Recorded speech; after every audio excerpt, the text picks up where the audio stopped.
আসসালামু আলাইকুম dear viewers friend. এই গাছগুলো হলো টক পাতা বা ম্যাট্রিক্স পাতা বা স্থানীয়ভাবে বিভিন্ন জায়গায় এই গাছগুলো বিভিন্ন নামে পরিচিত। আর এই গাছগুলোর পাতা দিয়ে টক বা খাটাই বা যেটা ডাল জাতীয় টমেটো দিয়েও সাধারণত আমরা তৈরি করে থাকি এবং এগুলি খুবই সুস্বাদু এবং শাক হিসাবেও এই গাছগুলোকে রান্না করে খাওয়া যায় মাছের সাথে বা অন্য কোনোভাবে এটাকে তরকারি করা যায় এবং এটা দিয়ে ভর্তাও তৈরি করা যায় এবং এগুলো খুবই সুস্বাদু।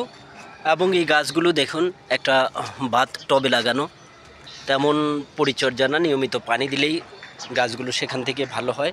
এবং গাছের যে বৈশিষ্ট্য দেখেছেন, এগুলা একটু কাণ্ড বা ডগা ছিঁড়ে নিলে আবার অনেকগুলো শাখা প্রশাখা বের হয় এবং খুবই পরিপুষ্ট হয় এবং এই গাছ থেকে এক জাতীয় লাল ফল হয়, সেটাও টক মিষ্টি এবং ওই ফলটাও ভর্তা করে খাওয়া যায়।